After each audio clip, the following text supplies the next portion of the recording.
जितने भी यहाँ पर प्रत्याशी लड़ रहे हैं आप सभी को भली भांति जानते हैं, मुझे किसी को बताने की जरूरत नहीं है।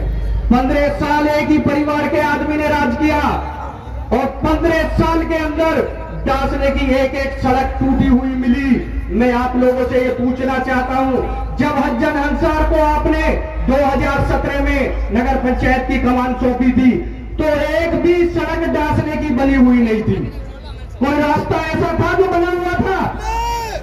मैं आप लोगों से ये पूछना चाहता हूं कि उस रास्ते का नाम बताओ जो चेयरमैन साजिद हुसैन के समय का बना हुआ और आज कहीं डासने के किसी कोने पे बच रहा हो। 15 साल के अंदर ये लोग आपके कस्बे की सड़क नहीं बना पाए। 15 साल पहले 204 फ्लैट नगर पंचायत डासना में बने थे, लेकिन ये डीएम साहब को गुमराह करते रहे और ये कहते रहे कि डासने में कोई गरीब आदमी नहीं है। उन 204 फ्लैटों को बांटने का काम हज्जन अंसार और हाजी आरिफ ने किया। आप हमारा साथ दो, मुस्लिम समाज हमारा साथ दो, दलित समाज हमारा साथ दो, तो हम कामयाब हो जाएंगे। आपने वोट दिया तब भी बीजेपी कामयाब हो गई। यकीनन बीजेपी को हराना है, मगर समाजवादी पार्टी उत्तर प्रदेश और दासना से बीजेपी को नहीं हरा सकती। अगर दासना से आज अगर कोई योगी आदित्यनाथ को, नरेंद्र मोदी के दांत को खट्टा कर सकता है तो उसका नाम हाजी आरिफ है। तो मेरी आपसे गुजारिश है कि आप अच्छा फैसला लेकर हाजी आरिफ को और एमआईएम पार्टी को कामयाब करिए। आज अखिलेश यादव का मामला आप देख रहे हैं कि मुझे अभी बताया गया कि मीरठ को गए थे और मीरठ में कहां पर कैंपेन करते हैं, जो पूरा का पूरा उस वार्ड में जाते हैं जो अल्पसंख्यक समाज मुस्लिम बाहुल इलाका है। अखिलेश यादव सिर्फ वहीं पर कैंपेन करने के लिए जाते हैं और जब वहां पर गए तो अखिलेश यादव के मुंह के सामने खड़े होकर मीरठ के उन गयूर लोगों को मैं सलाम करता हूं जिन्होंने अखिलेश यादव के सामने खड़े होकर उनके मुंह पर कहा कि मजलिस इत्तेहादुल मुस्लिमीन जिंदाबाद, मजलिस पार्टी जिंदाबाद। तो अखिलेश यादव गुस्से से लाल पीले होकर अपनी गाड़ी में बैठकर वहां से भाग जाते। तो अखिलेश यादव को मालूम हो गया कि वो जो झूठ बोल रहे थे मजलिस पार्टी के ताल्लुक से, उत्तर प्रदेश की जनता, मगरबी यूपी की जनता, मीरठ की जनता और मुझे मालूम कि दासना की जनता भी उनके झूठ को उनके मुंह पर तमाचे के तौर पर मारेगी और सच्चाई को कामयाब करेगी।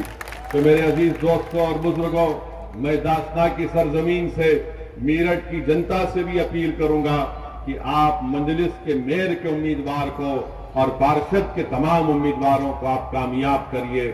मैं मीरठ की आवाम को बता रहा हूं कि आप हरगिज इस बात का ताज्जुब मत करिए कि अगर आप अपने के कोर्ट का सही इस्तेमाल करेंगे तो मीरठ से मजलिस का मेयर बनेगा और हम एक तारीख को रकम करेंगे। वहां पर समाजवादी पार्टी हो, बीएसपी हो, इनमें अब दमखम नहीं रहा बीजेपी से मुकाबला करने के लिए।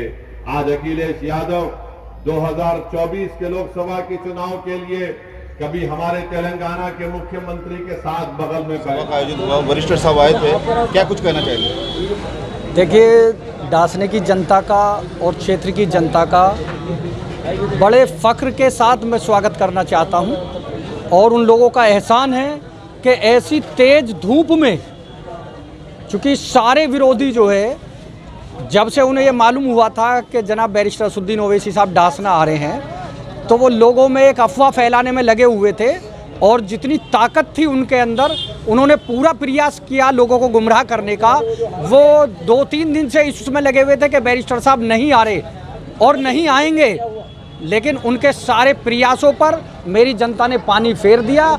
जब तपती हुई धूप में, इतनी तेज़ धूप में, मेरी माँ और बहनें और मेरे कस्बे के समस्त वासी जो है इस तेज़ धूप में वीर अब्दुल हमीद पार्क में खड़े होकर उनके विचारों को सुना, तो मेरे पास उनका शुक्रिया अदा करने के लिए कोई लफ्ज़ नहीं है।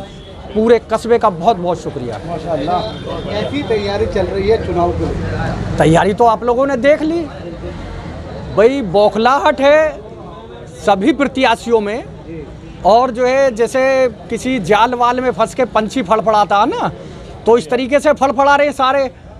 तो यहाँ तो कुछ है ही नहीं अब बचा हुआ। नए नए तरीके के तुम पे वो लगाए जा रहे हैं, उसके लिए क्या कहेंगे? अरे देखिए, नए लगाओ या पुराने लगाओ, देखिए जिस पेड़ पे फल लगता है, अब हमारे ऊपर फल लगे हुए हैं तो पत्थर तो मारने ही है इन्हें। अब जब उन पे कुछ है ही नहीं तो उनके पास क्या है?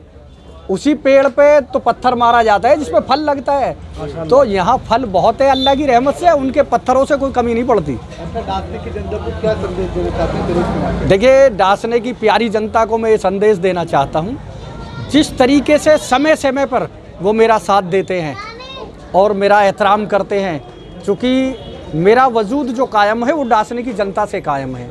और डासने के अंदर 5 साल में हमने अमन और शांति का पैगाम दिया है। और जो डासने के रांगड़ है ना, रांगड़, इन रांगड़ों से बचाकर 5 साल के अंदर कस्बे को निकाल के लाया हूँ। एक गाना आपने सुना होगा ना, हम लाए हैं तूफान से किश्ती निकाल कर, तो मैं इन रांगड़ों से इस कस्बे को बचा के लाया हूँ। जो 15 साल से ये लोग अत्याचार कर रहे थे, आज कस्बे ने मुझे ताकत दी तो मैंने इन रांगड़ों से इस कस्बे को बचाया है। तो मैं सभी से ये अपील करना चाहता हूँ कि इन रांगड़ों से इस कस्बे को बचा रहने दो और हज्जन हंसार को दोबारा से मौका दो। इंशाअल्लाह इनको इसी तरह से भट्ट में रखूँगा जिस तरीके से 5 साल में रहे हैं।